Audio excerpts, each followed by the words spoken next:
Você já ouviu falar de Amityville?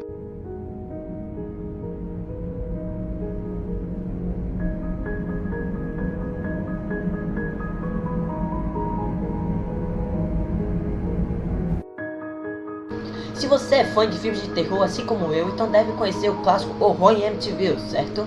O longa foi supostamente baseado na história real de uma família que decide se mudar para uma casa localizada na beira de um lago.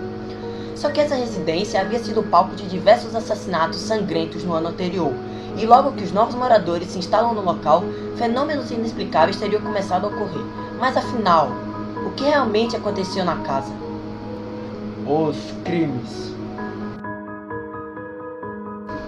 Os assassinatos aconteceram na noite do dia 13 de novembro de 1974, quando 6 membros da família Defoe foram mortos na casa, situada na 112 Ocean Avenue, no vilarejo de Amityville, em Nova York.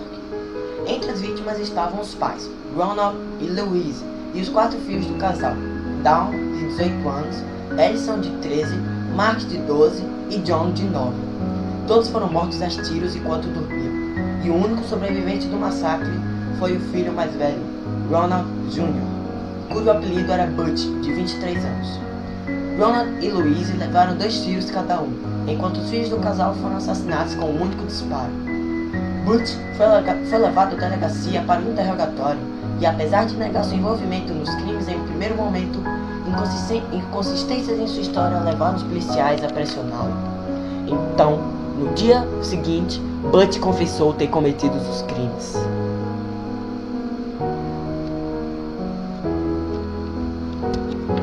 O rapaz foi julgado no ano seguinte e, durante o processo, seu advogado alegou que ele sofria de insanidade e que os crimes teriam sido motivados por vozes que Butch ouvia em sua cabeça. Um psiquiatra contratado para avaliar o jovem chegou a apoiar essa versão e diagnosticou o acusado, que também era usuário de drogas, como LSD e heroína, com transtorno de personalidade antissocial. Sim, galera, esse homem não batia bem na cabeça não. Vamos para a próxima. No entanto, o especialista também disse que Butch sabia o que estava fazendo quando cometeu os assassinatos. Assim, no final de 1975, Ronald Defoe Jr. foi considerado culpado dos crimes e condenado a 6 penas consecutivas de 25 anos cada uma. Mas havia algumas coisas estranhas relacionadas ao caso. Inconsistências.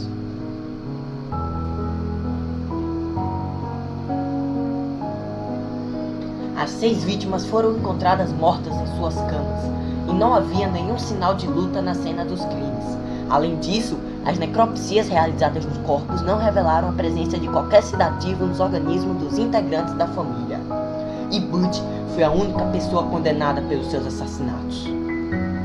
Os investigadores da época concluíram que a família estava dormindo no momento em que os assassinatos aconteceram.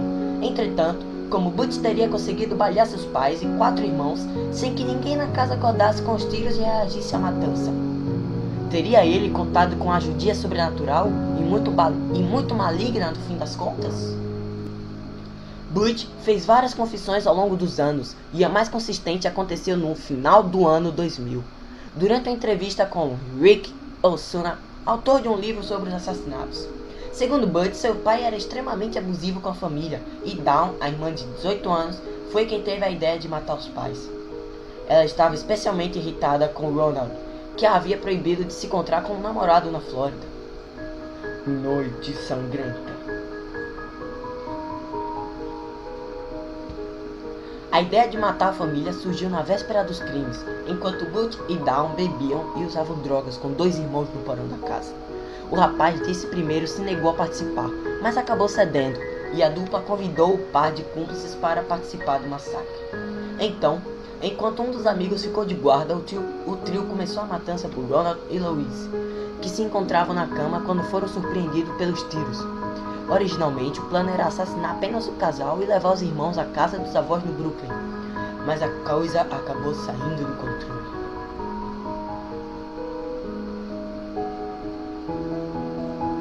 De acordo com Butch, um amigo que estava com ele e Dawn se desesperou e fugiu do local, e enquanto ele foi atrás do jovem, sua irmã saiu matando o resto da família. Dawn teria decidido assassinar as crianças para eliminar as testemunhas e evitar possíveis. Recapitulando, de acordo com Butch, um amigo que estava com ele e Dawn se desesperou e fugiu do local. E enquanto ele foi atrás do jovem, sua irmã saiu matando o resto da família. Dawn teria decidido assassinar as crianças para eliminar as testemunhas e evitar possíveis ameaças. Segundo diz, ela forçou Mark e John a deitar de bruços antes de atirar e matou Allison com um tiro no rosto. Quando Butch retornou a casa e se deparou com a cena, ele e Dawn se envolveram em uma calorada discussão que culminou em uma luta pelo rifle que ela empunhava. A moça desmaiou e, quando estava inconsciente em sua cama, Butch posicionou a arma em sua cabeça e disparou. Em resumo, nenhum espírito maligno ou entidade demoníaca teve participação nos crimes, e os dois supostos cúmplices nunca foram incriminados. Mas e o papo da assombração? Depois de ser preso, como Butch perdeu o direito de herdar a residência da família, ela foi posta à venda e apenas um ano após os crimes, George e Kate Lutz compraram a casa e se mudaram para lá com os 3 filhos. Segundo a família, durante o tempo em que estiveram na casa, eles testemunharam aparições de figuras demoníacas, ouviram vozes de espíritos malignos, encontraram crucifixos invertidos pelos cômodos, presenciaram um sem fim de atividades sobrenaturais e afirmaram ver uma meleca verde escorrendo pelas paredes. Os novos moradores, aterrorizados, decidiram abandonar o local apenas 4 semanas após terem ocupado a residência. As experiências se transformaram em um livro de autoria de Jay Anson, que foi lançado em 77 e que serviu de base para a produção do primeiro filme de terror sobre a casa, de 1979, Horror em Amityville. No entanto, especialistas que investigaram o local e avaliaram as informações relatadas tanto pela família como nos arquivos policiais e também no longa, exaustivamente não encontraram nenhuma explicação razoável para os fenômenos.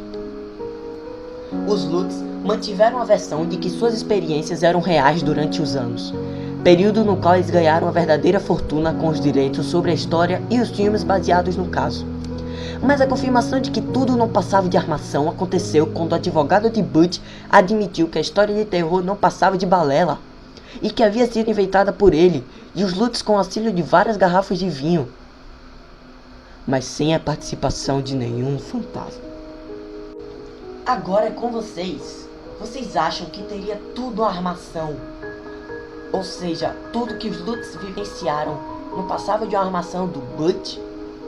Dos Defoe? Seria apenas assassinatos e que as pessoas sofriam de drogas e eram loucos quando assassinaram a família?